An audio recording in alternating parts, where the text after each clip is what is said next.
Good day to you from Anagalactic, from Chico, California, on this 7th day of October. Halloween is coming up. Over here you'll see a woman that you may recognize, quite a famous personality on YouTube. I have praised her to the skies.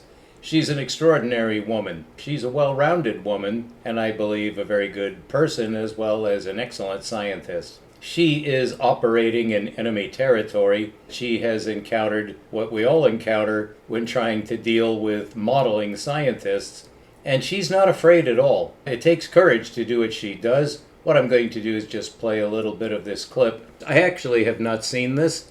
I'll interrupt this if I think there's a germane comment to be made. Other than that, I prefer to allow continuity to engage us, because that's how you actually learn things, is through a continuous process. It's not a step-by-step. It's something else included, which is conjugal. And so this is conjugal understanding as an approach method to gaining better and more efficient approaches to understanding, which is what science wants. You can ask the recursive question, which we're going to get to: why do we want understanding? And understanding of what? And why? Why would we want that? This is her latest release, which is on the 2025 Nobel Prize in Physics, which I was unaware of 10 minutes ago. So let's listen to her now. The 2025 Physics Nobel Prize has been awarded to macroscopic quantum tunneling. I don't know anyone who had this on their bingo list. What is this? Why does it matter? And who are the people who won the prize? I have a brief summary. The prize was awarded to John Clark, Michael Devoret, and John Martinez, and it's a case where much of it can be traced back to a single paper that was published in 1985. This paper shows results which demonstrate that macroscopic quantum tunneling is real. Quantum tunneling, you might have heard of. It's a case when a quantum particle can go through a barrier even though it doesn't have enough energy. That is, if the particle didn't have quantum properties, it'd be trapped. But if it has quantum properties, it can leak through the barrier. The probably best known application of quantum tunneling are electron tunneling microscopes.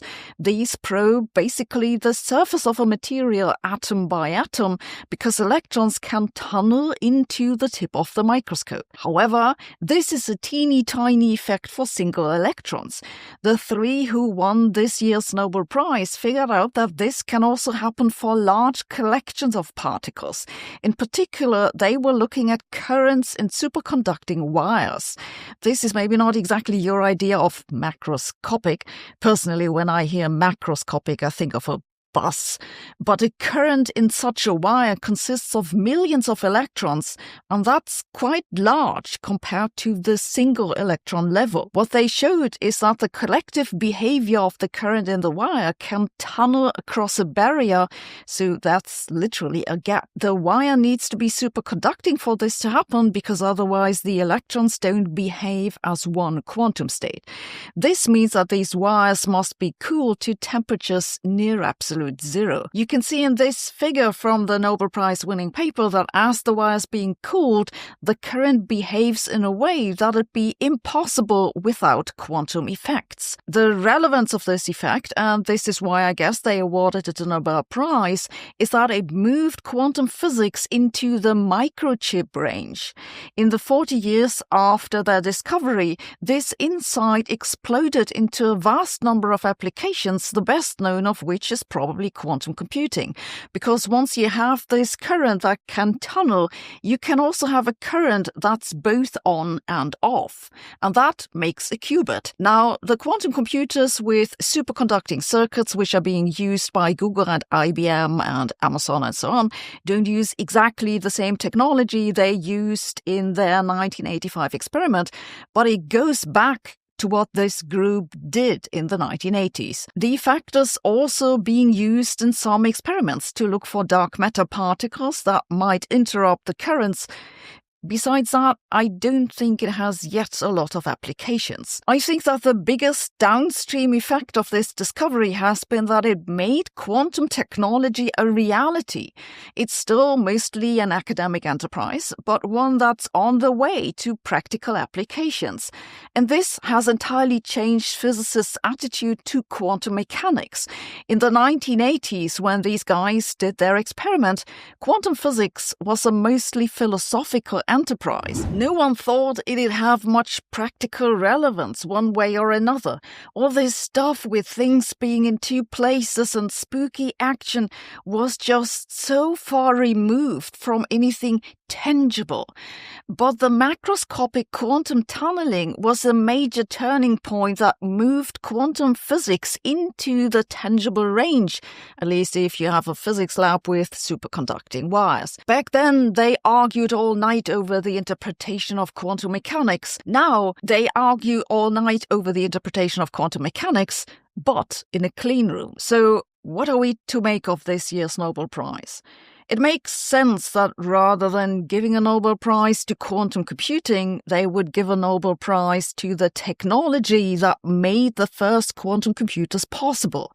Though, as a theoretical physicist, I find it to be somewhat depressing.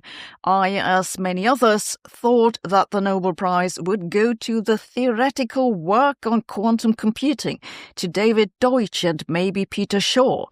It's tough to be a theorist. Then again, we must keep in mind that the Nobel Prize is not a community award. It's given out by the Royal Swedish Academy of Sciences, which is tasked with interpreting and fulfilling the will of Alfred Nobel. It's not great that this one person or the committee that selects the prize recipients should have such a huge influence on science overall. Then again, I think of Nobel Prize Week as Science Celebration Week. It's the one week of the year when the entire world wakes up and remembers how much we owe to science. And the 1 week my inbox tunnels through the spam filter. Where does Sabina get her science News. It's not on YouTube. Since you and I are both learning together about the most recent Nobel Prize in Physics, which for 2025 was issued yesterday, there are 4 of them, as you may know. Now, the Nobel Prize in Physics for 2022 was legendary, and I gave several videos on that. Now it's 3 years later, and it's October of 2025, when the Nobel Prize is typically awarded. We have just seen Dr. Sabina Hassenfelder's very good introduction for us into the fundamental discovery, which was in quantum tunneling. She gave her commentary on that. Here I'm going to give you the other side of the issue, which Dr. Sabina Hassenfelder brought up in her video that we just watched, about 3 minutes of it for people. There's our lab cat, who is an integral part of this whole operation.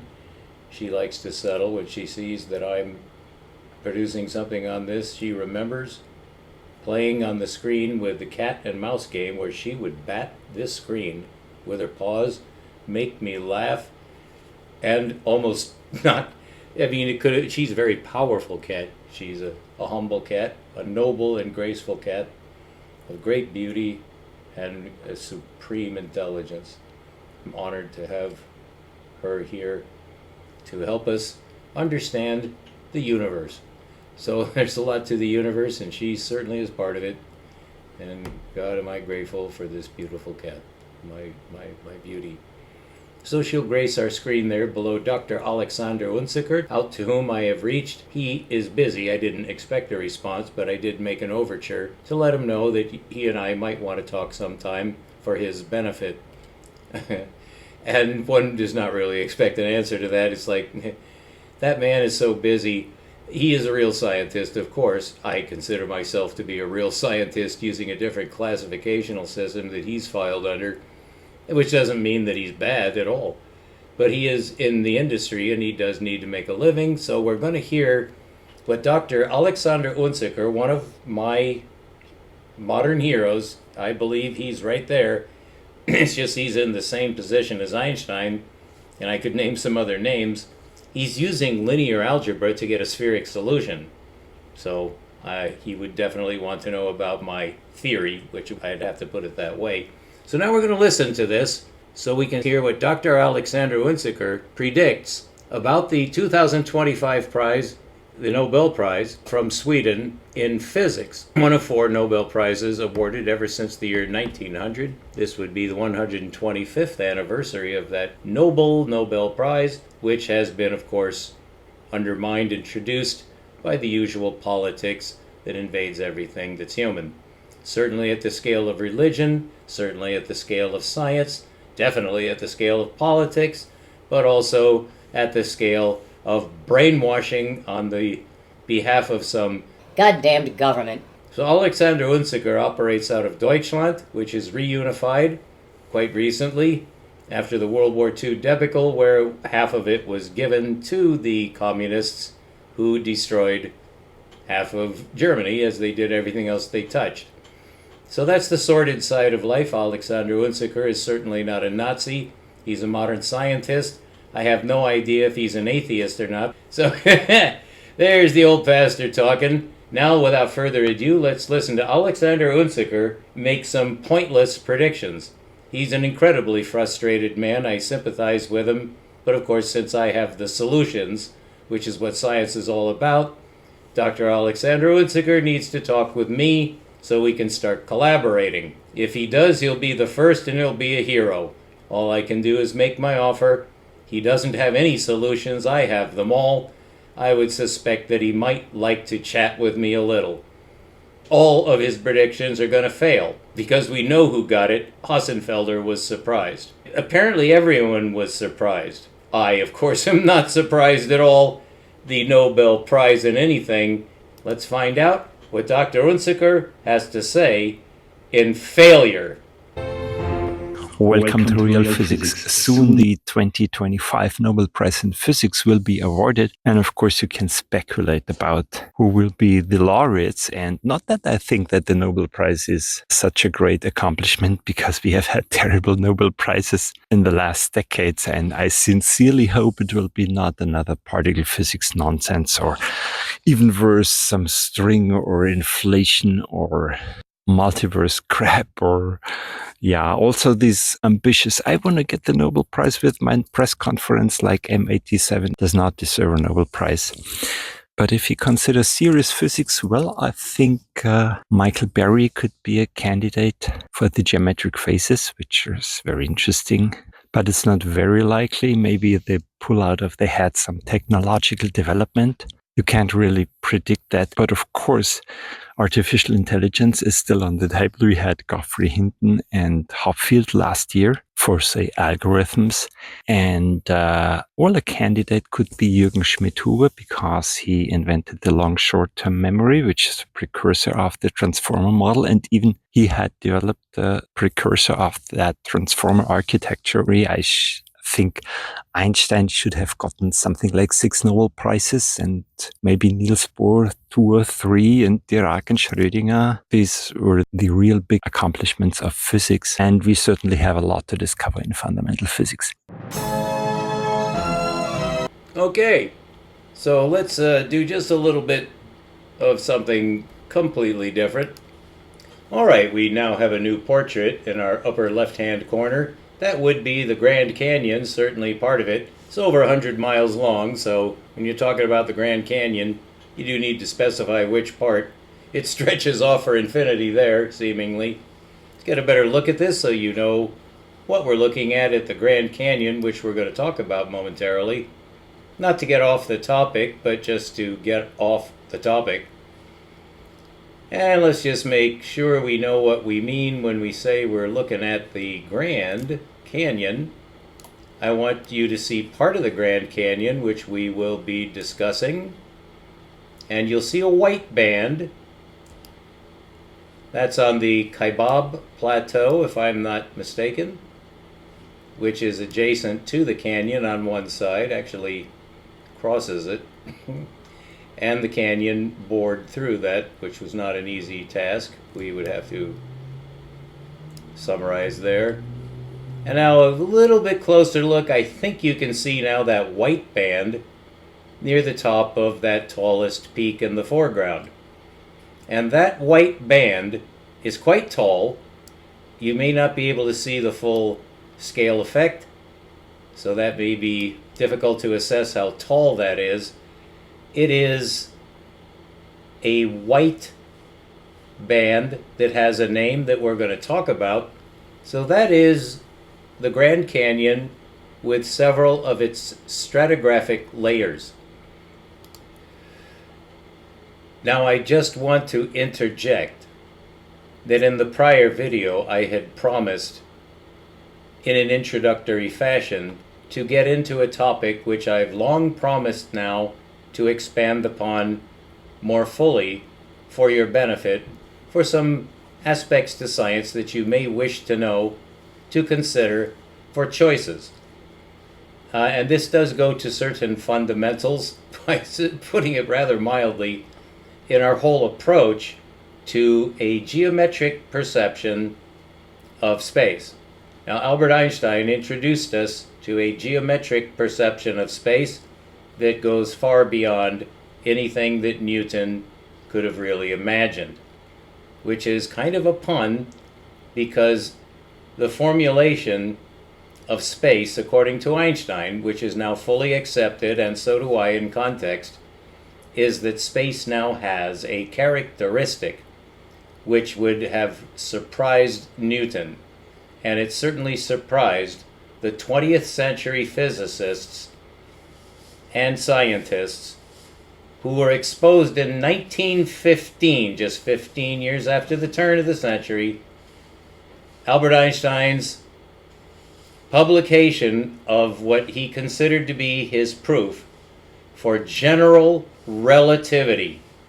And general relativity goes 10 years beyond his 1905 papers on special relativity, on which I've given several video lectures, so you'll know the difference between those two and the fact that there is a third that Einstein was trying to get and could not. He started out with special relativity, which I've talked about, and leave a comment if you'd like me to repeat any of it. Then there was general relativity, which is space-time. They are identical, but in different language. So general relativity and space-time are essentially the same. What is the third one, as I claim, that Einstein was seeking and died not having found, and therefore incredibly frustrated? And no scientist since Einstein has gone beyond the Einstein field equation for gravitational space. And gravity is monopolar, and so he faced an extreme problem with the center of gravity, which is a Euclidean center, which is always zero. And that is a linear dimensioned zero that now is a 4-component zero, one of the components of which, called the signature to the EFE, is 4 numbers, one of which is reversed. These 3 dimensions are space. That's 3D. The 4th dimension, which must be orthogonal, this is what he proved, he called time. And what does that have to do with the Grand Canyon? I'm going to show you in the next video. Now that we have discovered what was the Nobel Prize in Physics in 2025, for what was it awarded? It was a discovery in quantum tunneling. That is a government project. A word to the wise, you're now dealing with Satanism. So Dr. Sabina Hassenfelder was surprised. I was not as surprised as she was. It was given to government. So the Nobel Prize issued, they say, from Sweden, was given to a government operation. And that is the end of our video for today. we will return to this, which is in fact the Grand Canyon. I'll tell you the name of the white band, and you'll see it's also in the distance. It goes on for hundreds of square miles. That uniform horizontal band of sedimentary rock that has a white color with respect to the other bands. All these bands may be said to be equally significant, but that white band stands out as the tallest and whitest. And so that is part of the transmission. And I am now the foremost authority on that new term, which I invented in order to describe the unification of all the sciences around the human equation, which I announced today I have solved. Stay tuned for more on the human equation, which has to do with the transmission, which you see here written into the earth. That is part of the holy sacred transmission, against which the prophet and even Yeshua himself and all the prophets, all the way back to Adam, Noach, Hanok, Ibrahim, Yitzhak, and Ishmael, and all the Israeli prophets to follow, and now the Ishmaeli prophet, Muhammad, peace. I will now correct all of you, just as I have done in science and Christianity. I am now going to guide Islam into the 21st century with the solution to all problems in physics, mathematics, and humanity. Consciousness, reality, death, judgment, and that's part of the transmission. Judgment.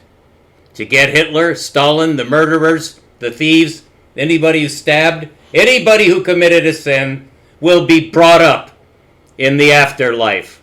If you don't believe that, I suggest you stay tuned, where we're going to talk about this white band as part of the sacred transmission. This is God's writing. It says, yes, there was a flood, and you'd better be afraid now. It destroyed the dinosaurs. You want to know more? Whether you know it or not, or admit it or not, however stubborn or stupid you may think you are, yes, you do want to know. So stay tuned. I don't ask for money, do I? Stay tuned. I try to be entertaining. I'm back online with a main computer instead of a handheld, mind-controlled device. So keep looking up.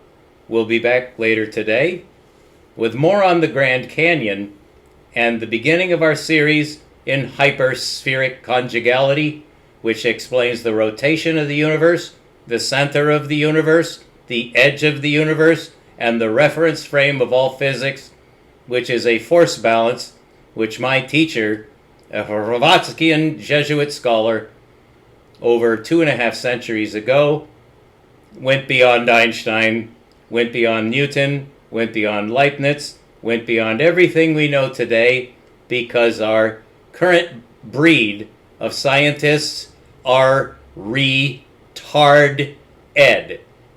Stay tuned for someone who is the opposite of retarded.